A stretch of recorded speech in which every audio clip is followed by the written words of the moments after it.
Hello friends, स्वागत है आप सभी का। आज हम एक्सप्लेन करने जा रहे हैं केजीएफ चैप्टर 2 को। तो कहानी शुरू होती है आनंद से, जो कि चैप्टर 1 में केजीएफ की पूरी स्टोरी सुना रहे होते हैं। यहाँ पर अब आनंद को हार्ट अटैक आ चुका होता है और हॉस्पिटल में उनसे मिलने के लिए उनका बेटा विजेंद्र आता है। और अब क्योंकि ये कहानी सिर्फ आधी ही कंप्लीट हुई है और हर कोई इस कहानी को पूरा जानना चाहता है, तो उस जर्नलिस्ट के कहने पर विजेंद्र आगे की कहानी को कंप्लीट करने के लिए आनंद के ऑफिस में जाता है। यहाँ पर बहुत ढूंढने के बाद उन्हें केजीएफ चैप्टर 2 की स्टोरी मिल जाती है और सीन एक बार फिर से फ्लैशबैक में शिफ्ट हो जाता है, जहाँ पर रॉकी के गरुड़ा को मारने के बाद सभी लोग रॉकी के सपोर्ट में आ गए होते हैं और वो सभी नॉर्मल लोग जो अब तक केजीएफ में काम कर रहे थे, वो लोग गरुड़ा के आदमियों से फाइट करते हैं और फाइनली रॉकी केजीएफ को जीत लेता है। अब यहाँ पर जब बाद में गरुड़ा के सारे पार्टनर्स आते हैं तो उन्हें ऐसा लगता है कि शायद विराट यहाँ पर राज्याभिषेक कर रहा होगा अपना, पर अब यहाँ पर रॉकी उन्हें आकर के बताता है कि विराट को उसने पहले ही मार दिया है और अब केजीएफ का नया ओनर रॉकी है। यहाँ पर एंड्रयू राजेंद्र देसाई के साथ कमल भी होता है, जो कि बहुत ज्यादा उछल रहा होता है। तो रॉकी उसी वक्त उसे वहीं पर शूट कर देता है और इसके बाद सभी लोग बिल्कुल शांत हो जाते हैं। यहाँ पर वो जबरदस्ती रीना को भी पकड़ करके ले आता है, जो कि काफी गलत होता है। और अब यहाँ पर वो रीना को अपने साथ में ही रखेगा और कोई भी उसके अगेंस्ट नहीं जा सकता है। तो रीना के पिता भी कुछ नहीं कर पाते और खुद रीना जिसे कि गुस्सा हो रहा होता है वो भी शांत रहती है। यहाँ पर अब केजीएफ के लोगों की लाइफ पहले से ज्यादा सुधर गई होती है। उन्हें अच्छा खाना मिल रहा होता है, अच्छे कपड़े मिल रहे होते हैं और अच्छा घर भी उनके लिए बनाया जा रहा होता है।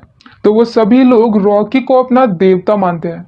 अब नेक्स्ट सीन में यहाँ पर रॉकी वनराम के पास में जाता है, जहाँ पर वनराम पहले गरुड़ा का बहुत बड़ा वाला राइट हैंड था, पर अब यहाँ पर वनराम को बांध करके रखा गया होता है।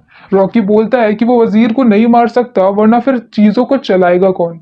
मतलब कि रॉकी यहाँ पर वनराम को रॉकी के साथ मिल करके काम करने के लिए बोलता है, जिसके लिए वनराम पहले तो मना कर देता है, पर बाद में जब रॉकी अपने दूसरे आदमियों के पास में जाता है जिन्हें की शूटिंग बिल्कुल भी नहीं आती है, तो फिर वहां पर रॉकी वनराम को बुलाता है और वनराम यहाँ पर बहुत ही अच्छा निशाना लगा लेता है और इसके बाद वो रॉकी की जॉब को भी एक्सेप्ट कर लेता है और ये बोलता है कि उन्हें सिक्योरिटी को पहले से ज्यादा बढ़ाना होगा और वो सभी लोगों को ट्रेनिंग भी देगा।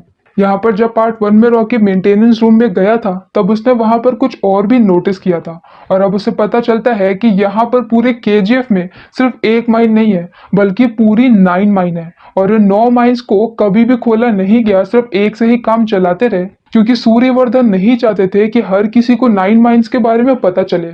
ऐसा पता चलने पर केजीएफ पे खतरा और भी ज्यादा बढ़ जाता और अब यहाँ पर जब ये सारी बातें पार्टनर्स को पता चलती है तो वो और भी ज्यादा शॉक्ड हो जाते हैं और अब तो रॉकी का वट और भी ज्यादा बढ़ जाता है।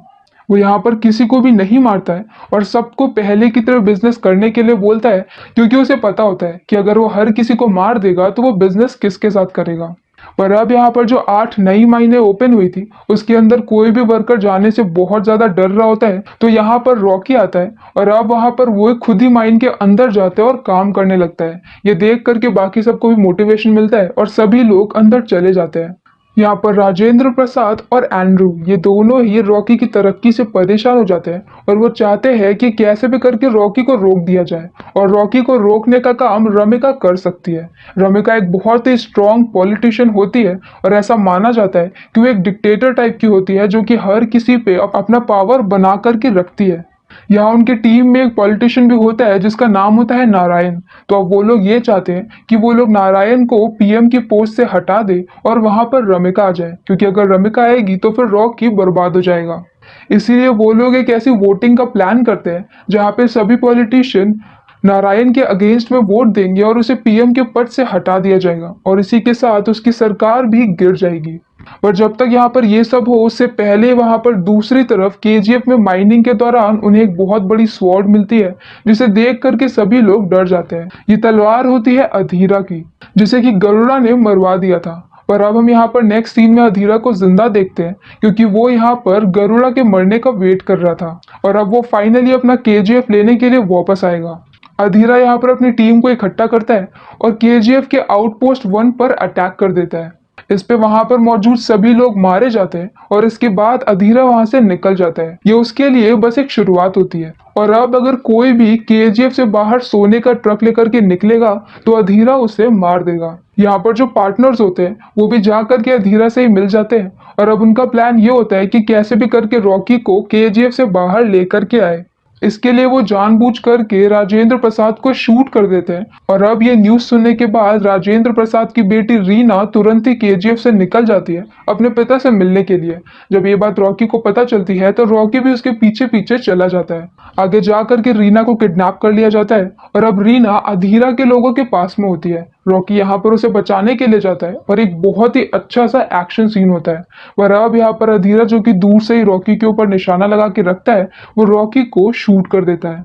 पर इसके बाद भी मौका होने पर भी वो रॉकी को जान से नहीं मारता है क्योंकि उसने देखा था कि केजीएफ के लोगों के मन में रॉकी के लिए बहुत ज्यादा इज्जत थी और विश्वास था और वो चाहता था कि ऐसी टूटी फूटी हालत में जब रॉकी वापस जाएगा तो सबका विश्वास टूट जाएगा। और अब जब यहाँ पर घायल घायल रॉकी केजीएफ में वापस जाता है तो सबका सच में विश्वास खत्म हो जाता है। यहाँ दूसरी तरफ मुंबई में शेट्टी और बाकी सारे वो लोग जो कि रॉकी से नफरत करते थे वो लोग रॉकी के सपोर्टर को जानबूझ के मरवा देते हैं। साथ में अगर कोई भी ट्रक केजीएफ से बाहर निकलता है तो अधीरा उसके सभी लोग को मार के उनकी लाशें वापस भेज देता है। इसकी वजह से सभी लोग बहुत ज्यादा डर गए होते हैं और अब केजीएफ के अंदर सिर्फ 8 दिन का खाना बचा होता है। और इस सब के बीच में रॉकी अभी भी बीमार होता है और अभी भी वो पूरी तरह से ठीक नहीं हो पा रहा था कि तभी उसे शेट्टी कॉल करता है और कॉल करके उसे धमकी देता है और बदतमीजी भी करता है। ये सुन करके रॉकी को गुस्सा आता है और अब वो अपने चाचा को कॉल करता है। ये चाचा उसके मुंह बोले चाचा होते हैं जिनके साथ वो मुंबई में रहता है। वो उनसे एक आखिरी हेल्प मांगता है और इसके बाद वो अपने हेलीकॉप्टर बुलाते हैं और काफी सारा सोना लेकर के रीना के साथ दुबई चला जाता है। ये देख करके हर केजीएफ में रहने वाले को ये लगता है कि रॉकी यहाँ पर डर करके उन सबको छोड़ करके भाग गया है। पर असल में रॉकी दुबई जाता है खलील से मिलने के लिए। वो यहाँ पर खलील के साथ अपनी मीटिंग करता है और उसे बिजनेस ऑफर करता है कि वो अफ्रीका से डायरेक्टली उसका सोना इंडिया में लेकर के आएगा। पहले तो खलील इसके लिए मना कर देता है क्योंकि रॉकी की अपनी हालत भी खराब होती है। पर अब यहाँ पर खलील को पता चलता है कि रॉकी ने अपने चाचा से बोल करके अपने दूसरे सपोर्टर्स को बुलवा करके उस हर इंसान को मरवा दिया है जो कि मुंबई में खलील के सपोर्ट में था। साथ में यहाँ पर खलील जिन गार्ड्स को अपना गार्ड समझ रहा था उसमें से आधे गार्ड रॉकी के होते हैं। यहाँ पर अब खलील के साथ डील फिक्स करके रॉकी वापस से केजीएफ की तरफ आता है और वनराम से ये कह देता है कि सारे ट्रक्स को बाहर निकालो। यहाँ पर दूसरी तरफ अधीरा उसका वेट कर रहा होता है और जैसे ही वो ये देखता है कि रॉकी यहाँ पर वापस आ गया है और उसके पीछे ट्रक्स भी हैं, उसके सभी लोग रॉकी की तरफ को अपनी गन पॉइंट कर देते हैं कि तभी वहां पर ट्रक के अंदर से बहुत सारे रॉकी के आदमी निकलते हैं जिनके पास बहुत अच्छी अच्छी गन्स होती है जिनके सामने अधीरा की सस्ती गन टिक नहीं पाती है और फाइनली उसके काफी सारे आदमी मारे जाते हैं और एक तरह से यहाँ पर अधीरा की हार हो जाती है। रॉकी चाहता तो उसे मार सकता था लेकिन वो उसे छोड़ देता है। साथ में वो नारायण की सरकार को भी गिरने से बचा लेता है अलग अलग पॉलिटिशियंस को धमकी दे करके। अब इस तरह से यहाँ पर उसका बिजनेस बहुत ज्यादा बढ़ जाता है क्योंकि वो लगातार पूरी 9 माइन से सोना निकाल रहा होता है और इसके बाद वो बॉम्बे में जाकर के शेट्टी को भी मार देता है। और इस तरह से यहाँ पर कुछ साल बीत जाते हैं और अब वक्त आ जाता है अगले इलेक्शन का।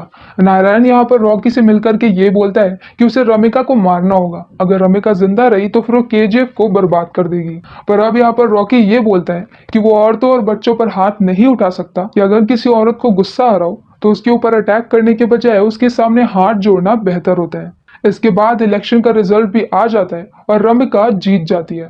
जीतते ही यहाँ पर बहुत सारे लोग रमिका को केजीएफ के बारे में और रॉकी के बारे में पूरी स्टोरी बताते हैं और अब हमें यहाँ पर पता चलता है कि इतने सालों के बीच में रॉकी ने केजीएफ का डेवलपमेंट बहुत ज्यादा हाई लेवल पर कर दिया होता है और वो लोग जो वहां पर कीड़े जैसी जिंदगी जी रहे होते हैं अब उनके पास काफी अच्छे घर होते हैं। पर अब ये सब कुछ पता चलने के बाद रमिका ये बोलती है कि कुछ भी करके पूरे इंडिया में रेड डाल दो लेकिन कहीं से भी रॉकी के अगेंस्ट में प्रूफ लेकर के आओ और उसे अरेस्ट करो। और इसके लिए वो एक स्पेशल टीम भी बना देती है। दूसरी तरफ हम यहाँ पर केजीएफ में आनंद को देखते हैं। वही आनंद जो कि मूवी के फर्स्ट पार्ट में स्टोरी सुना रहा होता है, वो यहाँ पर अभी यंग होता है और वो चिप करके केजीएफ की फोटोज क्लिक कर रहा होता है। उसे रॉकी के आदमी पकड़ लेते हैं और उसे रॉकी के सामने लेकर के जाते हैं। यहाँ पर रॉकी उससे इम्प्रेस हो जाता है क्योंकि वो एक नॉर्मल सा लेखक होने के बाद भी काफी ज्यादा ब्रेव होता है। तो रॉकी यहाँ पर उसे सामने से कहता है कि वो रॉकी की स्टोरी लिखे और सब कुछ बिल्कुल सच सच लिखे। इसके बाद यहाँ नेक्स्ट सीन में पुलिस अलग अलग जगह पे छापे मार रही होती है, लेकिन कहीं से भी उन्हें कुछ भी नहीं मिलता है। उन्हें सिर्फ एक जगह से एक सोने का बिस्किट मिलता है जिसे कि वो पुलिस स्टेशन में जमा कर लेते हैं। जब ये बात रॉकी को पता चलती है तो वो उस एक सोने के बिस्किट को लेने के लिए पुलिस स्टेशन में पहुंच जाता है और जैसे ही सबको ये पता चलता है कि सोने का बिस्किट रॉकी का है, सब लोग डर जाते हैं क्योंकि रॉकी की शक्ल तो बहुत ही कम लोगों ने देखी होती है, लेकिन उसके नाम का डर ही बहुत बड़ा होता है। यहाँ पर वो स्टाइल में जाता है, अपनी सोने की बिस्किट लेता है, बाहर आता है, एक बहुत बड़ी सी मशीन गन लगाता है और पूरे पुलिस स्टेशन पे फायरिंग शुरू कर देता है। ये उसका अपनी नई नई गन को लाने के बाद फील्ड टेस्ट होता है।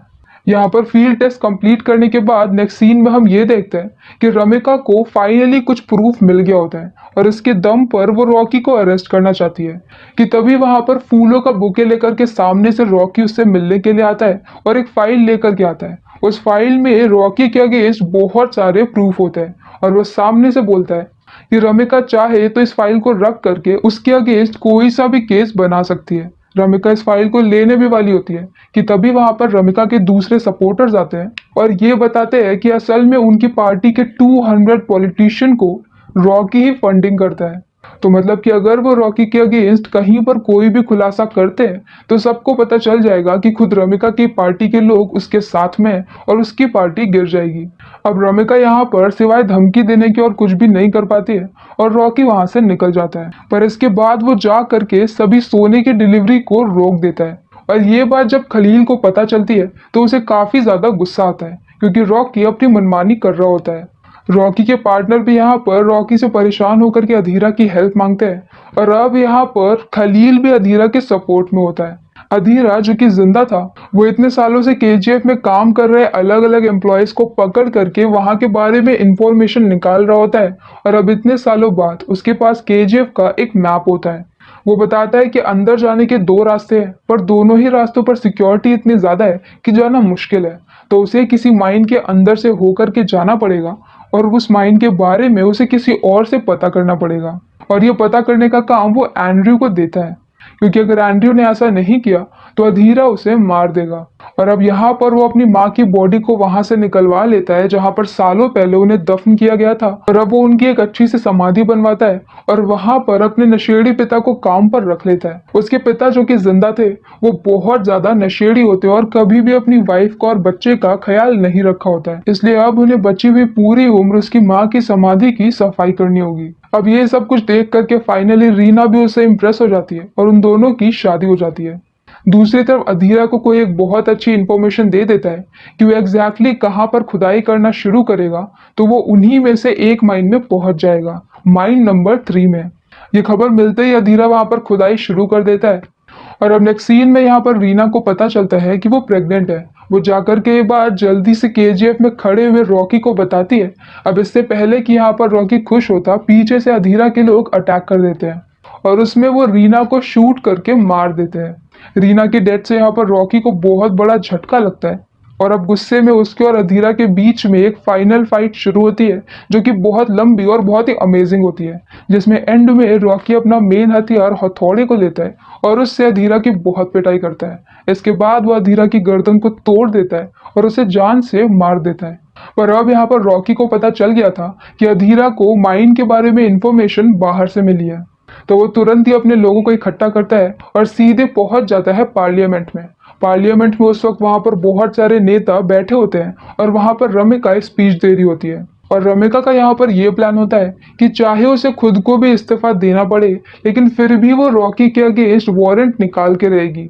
पर तभी वहां पर अंदर रॉकी आता है और नारायण को उसके सामने ही शूट करके मार देता है, क्योंकि वो आखिरी आदमी नारायण ही होता है जो कि अधीरा की हेल्प कर रहा था और फ्रॉम द स्टार्टिंग पीछे से सारी चालें नारायण ही चल रहा होता है। और ये सारा प्लान उसी का होता है कि वो रॉकी को केजीएफ में भेजेंगे, गरुड़ा को मरवा देंगे, रॉकी को मरवा देंगे और केजीएफ को अपने कंट्रोल में ले लेंगे।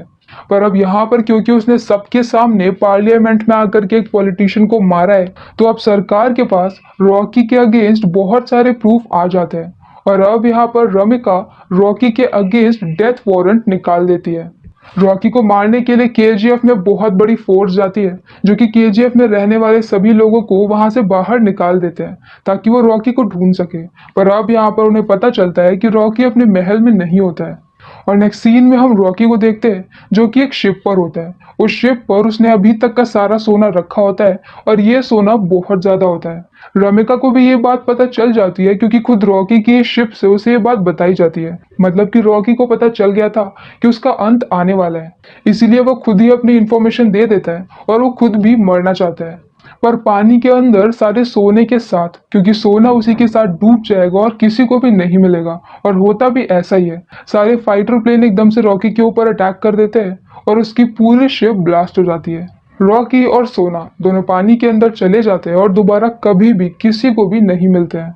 रमिका रॉकी के बारे में हर एविडेंस को मिटवा देती है और साथ में वो ऐसा पक्का करती है कि कहीं पर भी रॉकी का जिक्र भी ना हो और किसी को भी उसके बारे में पता ना चले।